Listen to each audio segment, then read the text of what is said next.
Voltamos agora com o debate do dia, com Denise Campos de Toledo. E o nosso debate hoje vai ser sobre a redução da maioridade penal. Temos como convidados o Humberto Fabretti, que é professor de processo penal e direito penal do Mackenzie, e Thales César de Oliveira, promotor de justiça da infância e juventude do Ministério Público de São Paulo. Uma boa noite aos dois. Boa noite. Bom, o que se espera é que essa discussão toda ganhe força agora, até por uma posição já declarada do presidente Bolsonaro desde a época da campanha. Ele defende a redução da maioridade para 16 anos. Em entrevista, ele chegou a falar de que 14 anos talvez fosse uma boa idade também. O juiz Sérgio Moro tem também essa visão, mas ele propõe alguma coisa mais seletiva, dependendo do tipo de crime, haveria essa penalidade para os mais jovens. Então eu queria começar falando com o doutor Thales, como é que vê essa discussão? O senhor é a favor? Eu sou favorável à redução da idade penal e é uma solução que eu defendo já há mais de uma década. Eu trabalho diretamente com um adolescente infrator, aquele adolescente que pratica o chamado ato infracional, crime ou contravenção penal. E justamente nesse atendimento desses adolescentes, em contato com a família desses adolescentes, vendo o grau de consciência desses adolescentes, eu cheguei à conclusão de que a redução da idade penal é uma medida que se faz necessária até por uma questão de justiça, na medida em que esse adolescente ele tem plena consciência daquilo que ele está fazendo. Quer dizer, a partir dos 16 anos de idade, o adolescente ele sabe efetivamente que ele está praticando um crime, que ele está praticando um assalto, que ele está praticando um homicídio, que aquilo é uma conduta criminosa, né? E muitas vezes ele pratica essa conduta sabedor de que nada vai acontecer com ele na medida em que o Estatuto da Criança e Adolescente prevê algumas punições que não condizem com a gravidade dessas condutas praticadas por esses adolescentes. Mas nós defendemos a redução a partir dos 16 anos, não a partir dos 14, a partir dos 16. E 16 não porque achamos bonito 16 anos, também por uma questão científica. Os nossos dados estatísticos nos mostram que o adolescente infrator ele ingressa na criminalidade mais violenta a partir dos 16 anos de idade. Quer dizer, a partir dos 16 é que, então, aqueles crimes mais graves, como, por exemplo, homicídio, latrocínios, estupros, que são praticados por esses jovens, por esses adolescentes. Professor Humberto? Eu sou absolutamente contra a redução da maioridade penal, porque, na minha concepção, a gente apostar na redução da maioridade penal é manter uma aposta num sistema que não funciona, num sistema falido. Então, a partir do momento em que a gente coloca como uma pretensa melhora da criminalidade a redução da maioridade penal, o pressuposto que nós estamos partindo é de que o outro sistema, o sistema que nós utilizamos para os adultos, funciona. Então, olha, o sistema da infância e da juventude, ele é um sistema que não pune, ele é um sistema que não tem rigor. Se nós alterarmos para o outro sistema aplicável aos adultos, aí a situação vai funcionar, nós vamos punir e a criminalidade vai reduzir. E esse é um dado que ele não encontra qualquer relação empírica. Não existe um estudo que demonstre que com a redução da maioridade penal há uma redução da criminalidade. Não existe essa correlação. Não existe esse dado de que a partir do momento que eu diminua a idade penal, aquelas pessoas vão deixar de praticar crimes porque agora serão punidas como adultas. Pelo contrário, os resultados serão muito mais graves, porque ao pegar essas pessoas, seja entre 14 e 18 ou entre 16 e 18, e tirá-las do sistema infanto-juvenil e jogá-las dentro do sistema penal dos adultos, o que nós estamos fazendo é entregando esses adolescentes, esses jovens, para o crime organizado. E aí não há caminho de volta. Aí recuperar esses jovens é cada vez mais difícil. Agora, na verdade, o Brasil tem problemas e fragilidades dos dois lados, tanto na forma como se trata hoje os adolescentes, para tentar tirá-los mesmo da criminalidade. Há uma falha nesse atendimento que é evidente, porque vários voltam a cometer crimes. Por outro lado, a gente tem o sistema penitenciário, que é para lá de falho também, né, que vai acumulando presos, que é uma situação mal resolvida. Inclusive, a gente tem índices de criminalidade das facções agindo de dentro dos presídios. Sim. E aí os jovens poderiam ficar expostos a isso. Então eu queria saber dos dois como é que se poderia melhorar tanto de uma forma como de outra, reduzindo a maioridade, como não fazer com que os jovens prosseguissem na carreira do crime, indo para o sistema prisional. Sim. É só um detalhe, quer dizer, existe sim alguns dados científicos postos aí na área acadêmica e que nos evidenciam a necessidade de nós revermos essa idade penal. Por exemplo, nós temos hoje uma linha de crescimento muito maior da criminalidade infanto-juvenil do que a linha de crescimento da criminalidade considerando a partir dos 18 anos de idade. Tá? Quer dizer, então você tem esse aumento muito maior na área da infância e juventude, demonstrando que efetivamente esse jovem ele tem consciência, não só, como eu disse, do crime, mas a consciência de que nada vai acontecer com ele. Tanto assim que a primeira coisa que esse jovem diz quando ele é preso, sou de menor, como quem diz, olha, policial, eu sou menor de idade, eu estou protegido pelo estatuto e você não pode fazer nada. E efetivamente isso é uma verdade. Existem vários casos em que o adolescente ele sai da delegacia primeiro que o policial militar. O policial militar ele tem que estar lá preenchendo uma série de documentos, né, para os seus superiores, e o adolescente ele sai da delegacia 5, 10 minutos depois de ser apreendido. Né? Quer dizer, então, quanto a esta realidade. E tem um outro dado empírico também, quer dizer, eu posso não ter um dado científico dizendo que se reduzir a idade penal, se isto efetivamente vai reduzir a criminalidade. Mas um outro dado científico nós temos também, que o crescente número de pessoas que infelizmente estão sendo mandadas dioturnamente para cemitério, para hospitais, famílias que estão sendo destroçadas pela violência urbana.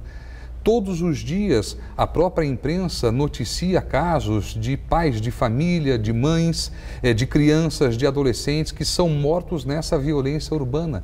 E muitas dessas mortes são provocadas justamente por esses adolescentes infratores, né? Porque tem a questão da idade e a certeza da falta de punição. Agora, professor Humberto, como é que a maior parte da população, de acordo com algumas pesquisas mais recentes, quer a redução da maioridade exatamente por esses casos aí que o Dr. Tales estava citando, que chamam muita atenção, quando é mais jovem ainda, cometendo um crime, assassinando, não é? A gente vê uma frieza nessa situação, que a sociedade quer uma proteção, mesmo que seja para colocar esses jovens lá nas penitenciárias, presos por um tempo mais prolongado. Inclusive porque quando eles entram aí para serem reeducados, não é que é assim que se fala, muitos voltam à criminalidade. Então, como resolver essa situação? Dar uma resposta efetiva para a sociedade, que não dê aquela ideia de apenas estar passando a mão na cabeça de quem comete um crime? Olha, essa pergunta ela é a pergunta que, se eu tivesse a resposta, eu acho que a gente teria resolvido todos os problemas de criminalidade.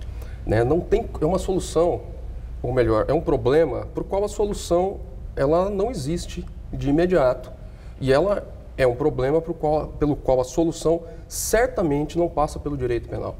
Né? Não existe uma pesquisa científica que aponte que com o aumento das penas, com o aumento da severidade penal, eu tenho a diminuição da criminalidade. Isso simplesmente não existe.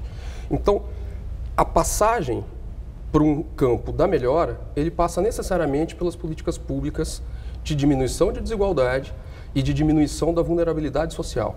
Qualquer pesquisa que nós pegarmos sobre os motivos que esses jovens foram parar na criminalidade, né, foram praticar os seus primeiros atos infracionais, e tem uma pesquisa muito recente, de novembro de 2018, feita na Fundação Casa aqui em São Paulo, pelo Instituto Sou da Paz, praticamente 90% das pessoas que estavam lá internadas estavam numa questão de vulnerabilidade social.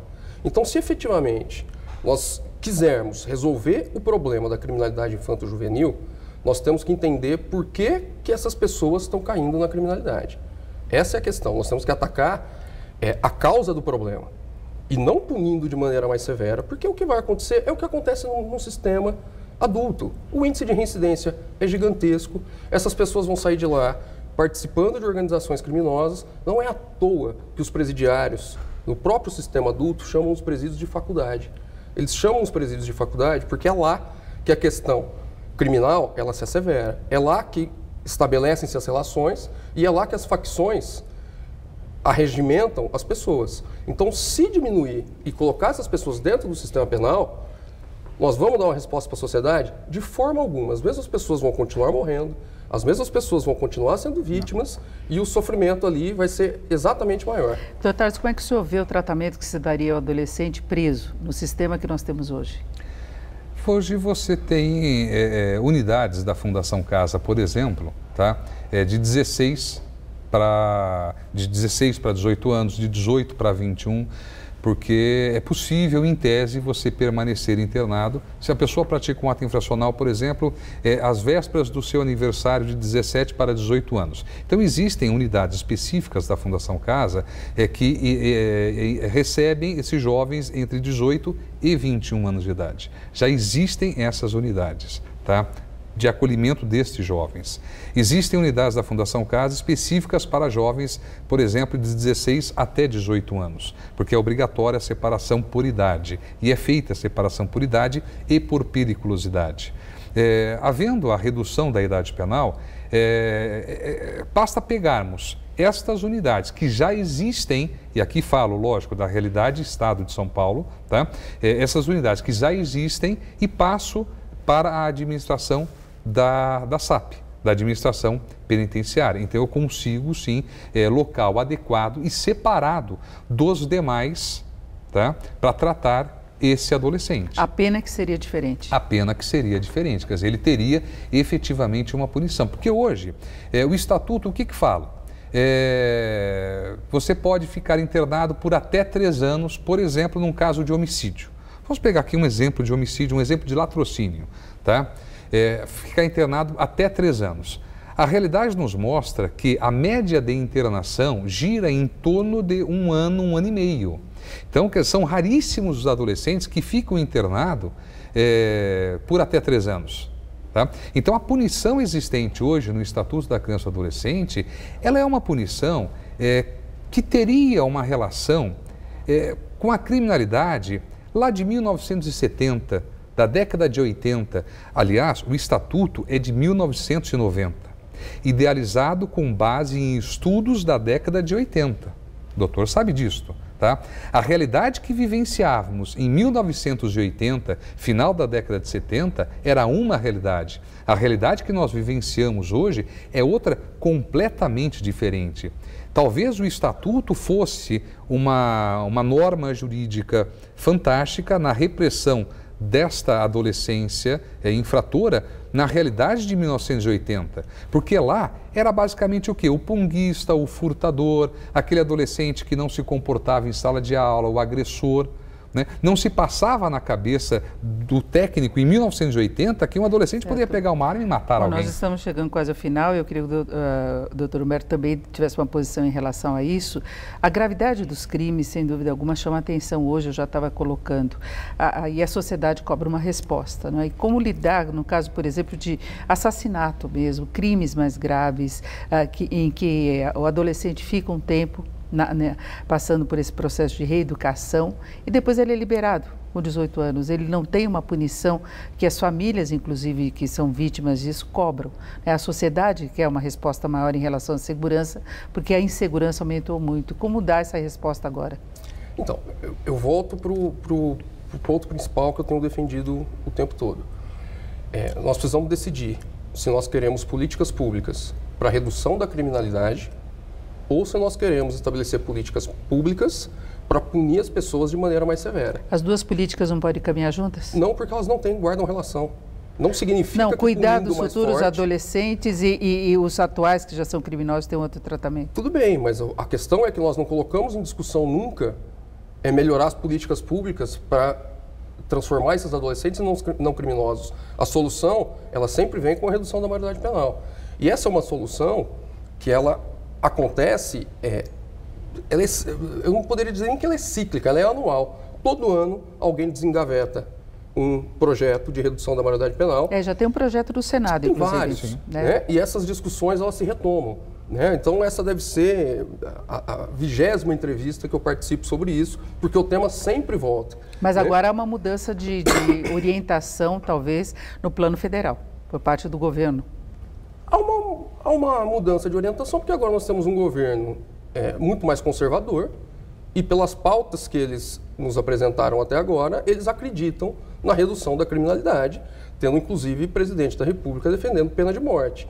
Então, a questão volta a dizer, se nós queremos, é isso que dizem os estudos, é isso que dizem as pesquisas. Se nós queremos redução da criminalidade, nós precisamos investir em políticas públicas. Se nós queremos punir as pessoas de forma mais severa e trazer para elas um sofrimento cada vez maior que vai impedir esse retorno à vida em sociedade, a gente diminui a maioridade penal. Porque a questão que se coloca é a seguinte, retomando o ponto que o doutor defendeu, realmente essa curva da criminalidade ela aumenta aos 16, só que ela diminui aos 21. É normal que alguém que tenha passado pela Fundação Casa, depois aos 21 e aos 22, ela não retome uma vida criminosa. Então nós vamos utilizar esse mesmo argumento, e então quem cometeu o crime depois dos 21, nós não vamos punir porque o perigo de reincidência é menor. Então a questão, volto a dizer, não é atacar as consequências, é atacar a causa. Se nós atacarmos a causa, e o que as pesquisas indicam é que 76%, quase 70%, desses jovens estavam fora da escola quando cometeram a criminalidade. Não há um problema social, sem dúvida alguma. Doutor Tales, tem uma resposta, um minutinho só, por favor. É verdade, quer dizer, o que o doutor disse em termos numéricos é verdade, mas nós temos que entender esses números, tá? Porque eles não são tão simples assim. Por que há uma diminuição a partir dos 21? Quer dizer, quando eu pego a estatística de reincidência da Fundação Casa, tá? 16 para 18 anos, 18 começa o declínio e 21 vai para zero. Por quê? Porque esse jovem, quando ele sai da Fundação Casa e ele pratica um novo crime, ele não volta para a Fundação Casa. Ele vai para o sistema prisional. Então, para fins de estatística, é como se esse jovem que saiu da fundação aos 20 anos, ele não voltando para lá, ele não reincidiu. Mas não quer dizer que ele não praticou outro crime, porque se ele praticou outro crime, ele vai para o sistema prisional comum. E com relação ao jovem fora da escola, é verdade. 70%, mais até de 70%, acho que beira aos 80% dos adolescentes que entram na criminalidade infanto-juvenil está fora da escola. Só que a esmagadora maioria desses adolescentes abriu mão, muitas vezes, da sua vaga escolar. E isto quem diz é o próprio pai, é a própria mãe na oitiva desse adolescente. Doutor, eu arrumei a vaga, eu levo meu filho, só que ele não fica dentro da escola. Ele prefere a rua e não a escola. Bom, essa discussão ainda vai se prolongar por muito tempo. O doutor Humberto vai continuar falando sobre isso, Humberto Fabretti, porque nós temos essa proposta no Senado, que certamente vai ser retomada agora com a volta dos trabalhos. Eu agradeço muito a participação dos dois, doutor Tales também. Muito obrigada, uma boa noite. Obrigado.